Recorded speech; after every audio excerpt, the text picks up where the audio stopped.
Since I talked about their bells, I'll mention the pouch underneath their bells. Common misconception is that they keep their fish in that pouch. They almost always eat their fish immediately after catching it. There's just a hippopotamus here to the left of us. They can spend several minutes completely underneath this water cooling off. And those hippos don't normally swim. Instead, they're going to walk or run on the bed of this river. So they're also nicknamed the river horse.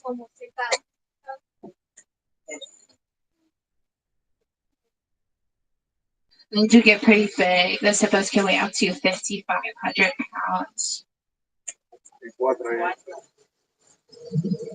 Despite that, they're only going to eat around 80 to 90 pounds of vegetation. By vegetation, I do mean that they are herbivores, so they mainly eat leaves. Also, pretty long teeth. Their incisors get around 18 inches long. They'll mainly use those teeth for defense, but they'll also use them to grind up those leaves that they eat. Any group of hippos, like we saw back there, is called a float. Here to the left are going to be some Nile crocodiles. Crikey, they get up to 16 feet in length, which is the length that a giraffe is tall. They also weigh up to 500 pounds. They're very fierce predators. They have one of the strongest jaws here on the reserve. Also, really excellent swimmers. Those long tails will act like boat propellers, help them get through the water faster.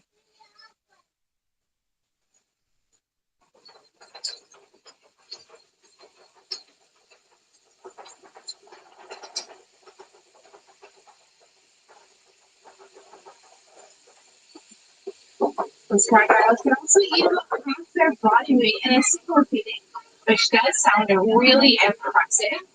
But normally, they eat around one full meal a week. And of course, their main diet is fish, although they can eat larger land mammals as well. Despite them being such fierce predators, though, they make excellent parents. Mother Nile crocodile, after laying her eggs, can roll around those eggs in her mouth to help soften up those shells to induce that hatching process. She also protects those younger ones in her snout from any predators once they're born. If they ever need any extra sunlight, they'll bask in the sun on their mother's back. So they do make excellent parents. You can also live up to 40 years on average. Looks like we will be leaving the Salphy River and moving on to the largest part of our journey here on the reserve, the savannah. When we get in there, you'll notice there's not as many trees, so not as much shade. It is a tad bit hotter in the savannah. A lot of the things in the savannah are really well adapted to heat. Great example of adapting to heat is going to be here to our right. This very large leafless tree is a baobab tree. That baobab tree can go leafless for up to 9 months out of the year to conserve water.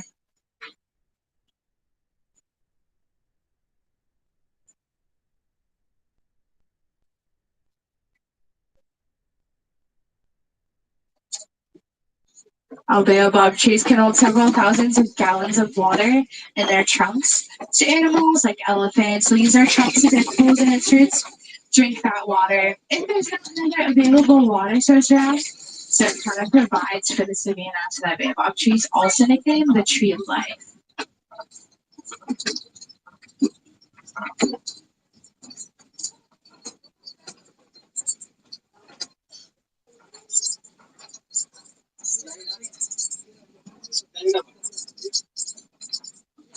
Luckily, the savannah is home to some of the more popular animals here on the reserve. Like giraffes, lions, elephants, and zebras. Hopefully, we'll be able to get a really good look at them as we make our way through. But like I mentioned before, not as many trees and bushes out here in the savannah, so not as much to hide behind as there was in the Salphy River and the forest. So over camouflage, these animals are going to use speed and agility to avoid those predators. Although these animals still will have unique markings to help differentiate each other in case they're far away from each other. We'll keep an eye on any really fast animals. Speaking of, there to the right, springbok, one of the top 5 fastest land mammals. Let's bring back these smaller antelopes. Believe it or not, they are adults. The ones that kind of look like s'mores, by the way. The springbok can spring 6 feet up into the air and 13 feet forward.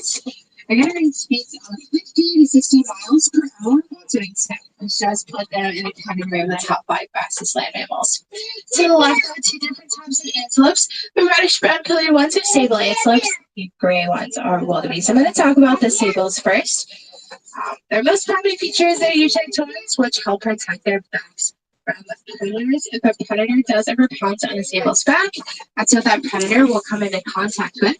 Those sable antelopes, really important to the Harambe Wildlife Reserve because they are the symbol. And I go back to the great antelopes, those are wildebeest. The African name is new because when they vocalize, they make a new grunty noise.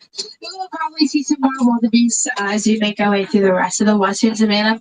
They are really social. They are the most densely packed herding animals other than humans. Back to the springbok, though, forgot to mention the ones to the right.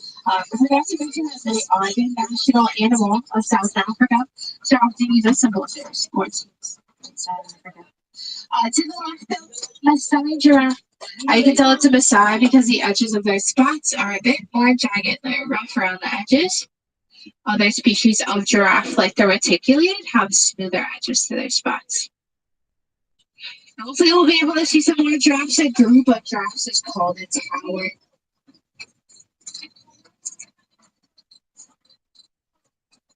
We go back to the springbok once again. As you can see, all of them have horns. Both male and female springbok have horns. The male's a bit thicker though. His horns can reach up to 19 centimeters in length as well. There's also another very large horned animal. That's an Ankole cattle. There to the right. They're one of the only domesticated species here on the reserve. They're also called Watusi cattle after the tribe that first domesticated them.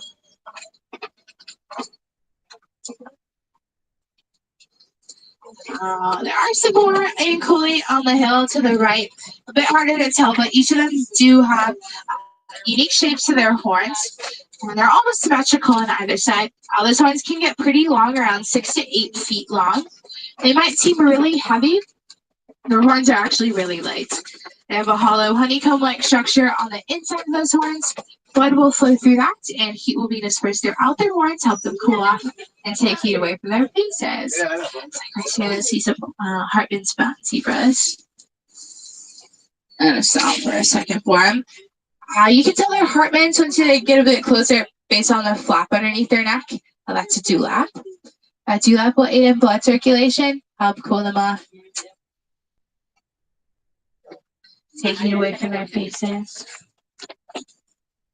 That is a younger one as well. Other hoofstock do have that dewlap, but that's one way you can tell they're Hartmans. Another way to tell they're Hartmans is their white underbellies. Their stripes don't completely connect around their stomachs. Speaking of striping patterns, though, each of them does have a unique one similar to our fingerprints. In fact, their foal and their offspring can memorize their mother's unique striping pattern, imprint on mom, and will only feed from their mother. The gestation period for a zebra is around 1 year long. You might also be wondering, are they black with white stripes or white with black stripes? Those Hartmans, they have black noses. That tells you that they're black with white stripes. And it looks like there's a knockdown tree, and just past this knockdown tree is an African elephant. Elephants are actually natural bulldozers. Will bulldoze down older trees to get ready for new ones. They will pick up those trees to make space for animals to walk around. But anyways, these African elephants are the largest land mammals. And you get a really good look at them.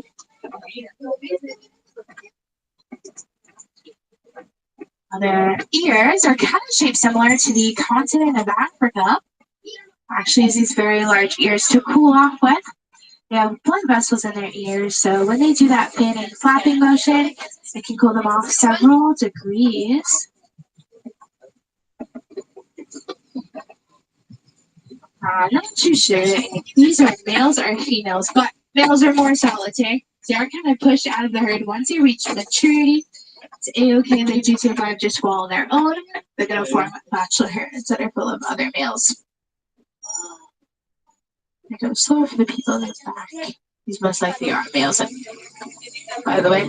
Females are more social. Also take care of those younger ones. Elephants are actually a part of a matriarchy, so typically it's going to be that oldest female that will lead the herd.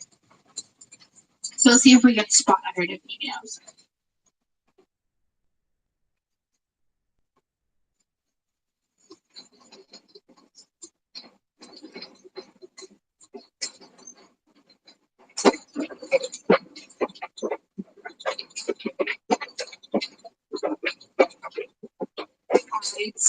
Mentioned before how a lot of the animals here in the savannah are really well adapted to heat.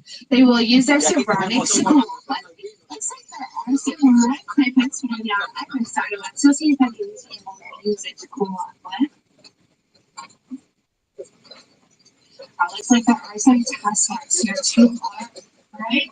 And then check like some points. See another herd of elephants.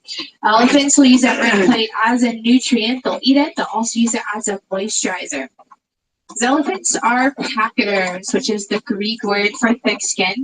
They do have about an inch of skin surrounding their bodies. Despite it being so thick, it is actually very sensitive. So along with their red clay, they'll use their long trunks to pick up sand or mud, putting it on their backs, which is going to act like a natural sunblock, as well as an insect repellent for their skin. It's not super unique to elephants. A lot of the animals here in the savannah will use mud, sand, and dirt to cool off with as well. Gonna go back to their trunks though, because I briefly mentioned that they are prehensile, or finger-like okapi and giraffes. They have finger-like projections on the end of their trunks to help them pick up their food. Those trunks do have to be pretty strong to pick up all the food that they eat. They eat around 300 pounds of food a day. Their trunks actually have more muscles in them than we have in our entire bodies.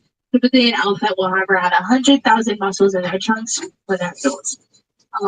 Forgot to mention though earlier, as I mentioned that they're the largest land mammals. They can have between 8,000 and 13,000 pounds, because I did already mention it. Gotta look at the ankole as well as the wildebeest. Mentioned that those wildebeest are the most densely packed herding animals earlier. Every year, up to 1.5 million of those wildebeest will travel 500 to 1,000 miles.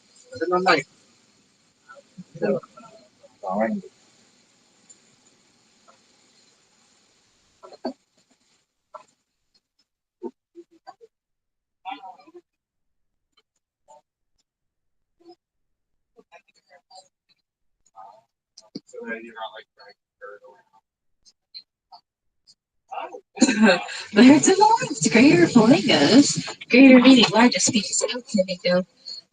There's a very pale pink color, actually the lightest shade of pink of any species of flamingo as well. They were born from this pale pink color is never going to be born a gray or a white color. Will eventually develop that pink coloration after about 2 years. So if you notice any gray or white flamingos, they're under 2 years old. We aren't really what we eat, but those flamingos kind of are. They'll actually get that very pale pink color, but the beta carotene and the brine shrimp, algae, and other aquatic animals that they eat. A group of flamingos is called a points. A group of rhinos is called a crash. Here's a crash head. Don't get close though. These are white rhinos. White rhinos. Stay on the road. Off the road, actually.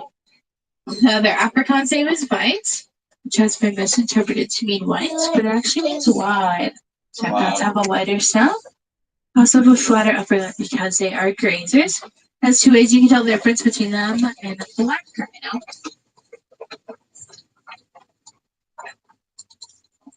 You might be wondering why they are moving their ears around so much. A good scratching. They don't have really good eyesight. They make that up with hearing. Those white rhinos can actually only see around 3 feet in front of them. These white rhinos, they don't have any natural predators out here in the savannah, but because of their poor eyesight, they're vulnerable to poaching, and they are often poached for something called keratin that's in their horns. So we actually grow keratin in our hair and in our fingernails. So really no need to poach them for something we already grow. To the left, this left-hand corner, a bit higher up, you might see a cheetah laying down in the grass. Way up high there, you can see their head popping out. I'll see if we can spot some more in case you can't spot that one. Those cheetahs are the fastest land mammals, by the way. A group of them is called a coalition. It's supposed to be spot the rest of the coalition. They are in this left-hand corner. Also a bit harder to spot because they're in the shade, but you can see them in the left corner. Heads are moving around. Wow.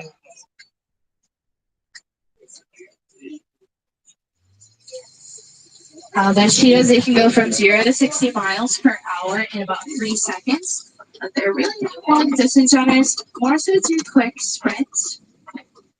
I know we didn't get a really good look at their faces, but they do have those bump tear marks underneath their eyes. Those help absorb sunlight. It's like built-in sunglasses for them. Really great for a sunny day like today. The cheetahs, they do run more for speed, not really power. They're easily chased away by a lion or a hyena. You might be wondering what these rocks are here to the left. Those are Kobe rocks. Make great vantage points for predators like lions, help them spot their prey. Those lions are nighttime hunters. They are more active at night, will sleep most of the day. Sleep for around 16 to 20 hours a day to help conserve energy for hunting at night. Also, in case you're wondering, typically you can hear a lion's roar from about 5 miles away. Was hoping I could catch up to those ostriches, but looks like they are going in between the bushes, so I'm going to talk about them now.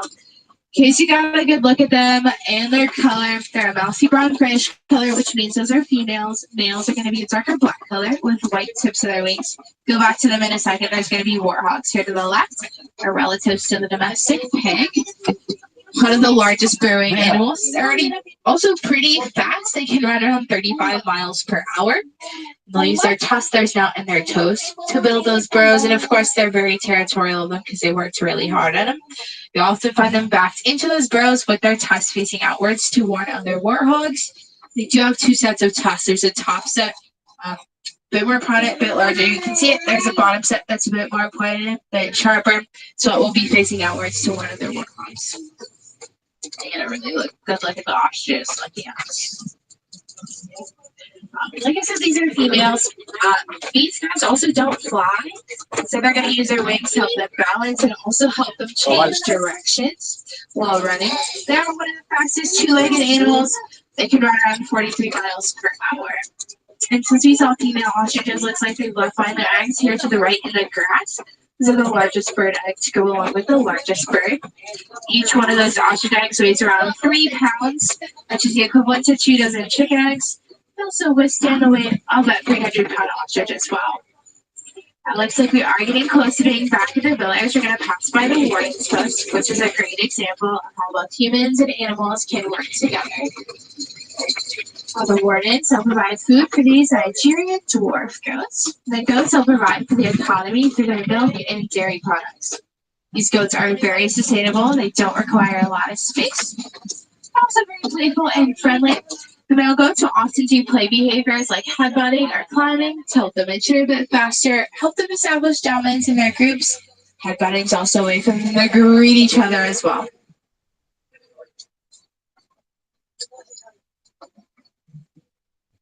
What is doing safari?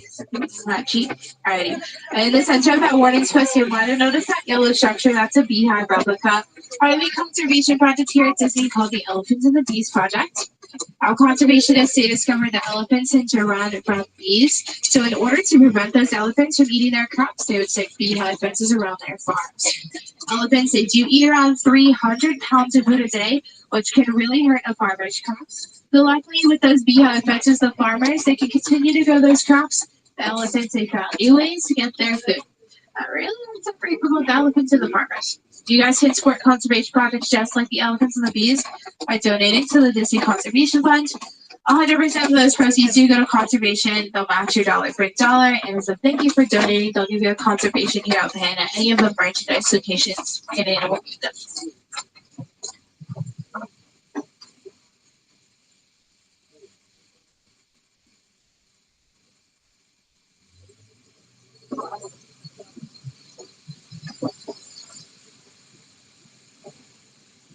My friends, we are almost at the end of our journey here on the Zoom. Hearing that village music once again. I definitely encourage you guys to join us here again sometime, as no 2 safaris are the same. There are still tons of awesome animals to see out there that we didn't quite catch this time.